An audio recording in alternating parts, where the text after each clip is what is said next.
26,000 চাকরি বাতিল। News media, social media সব তোলপাড়। আমিও একটা স্কুলে পড়াই, যদিও বেসরকারি, তবুও স্বস্তির কথা যে অন্তত আমি নিজের যোগ্যতায় চাকরিটা পেয়েছি। তবু দিনকালের যে অবস্থা, তাতে রেলেভেন্স ধরে রাখাটা খুব গুরুত্বপূর্ণ। ঘটনাচক্রের ইতিহাস পড়াই, তাই মনে হলো যুগোপযোগী কিছু প্রসঙ্গ, টপিক এবং সেই সম্বন্ধীয় প্রশ্ন উত্তর এখন থেকেই স্টুডেন্টদের শেখানো উচিত। আমি কিছু বেছেছি, তোমাদেরকে শোনাই। ভারতের স্বাধীনতা সংগ্রামে ভিকি কৌশলের ভূমিকা বর্ণনা করো। 2. ঔরঙ্গজেবের কবর বানাতে মোট কত কেজি পাথর নষ্ট হয়েছিল? 3.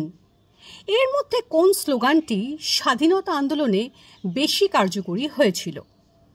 ক. তোমরা আমায় রক্ত দাও, আমি তোমাদের স্বাধীনতা দেব। অথবা খ. বাংলা নিজের মেয়েকেই চায়। 4.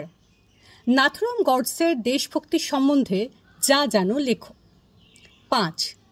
2016 সালে পশ্চিমবঙ্গের সরকারি স্কুলগুলিতে নিযুক্ত হয়েছিলেন যত শিক্ষক শিক্ষিকা, তাদের মধ্যে কত শতাংশ ঘুষ না নেওয়া যোগ্য প্রার্থী ছিলেন? 6 নম্বর, ভারতের ইতিহাসে অযোধ্যা রাম মন্দিরের গুরুত্ব আলোচনা করো। 7. মহাকুম্ভ 2025-এর আগে কত সালে হয়েছিল? সেই মেলায় কত মানুষের সমাগম হয়েছিল? 8. নিম্নলিখিত কোন সালে ভারত স্বাধীন হয়েছিল? ক. 2014, খ. 1947, গ. 2011। 9. সম্রাট আলেকজান্ডার যদি ট্রাভেল ব্লগ করতেন, তাহলে তার ইউটিউব চ্যানেলের নাম কি হতো বলে তুমি মনে করো?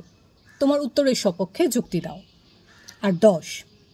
ইনস্টাগ্রাম ও ফেসবুকের উৎপত্তি কোন কোন সালে হয়েছিল? এবং তোমার ফেসবুক প্রোফাইলের প্রথম ডিপি, ইনস্টাগ্রামের প্রথম রিল কি ছিল?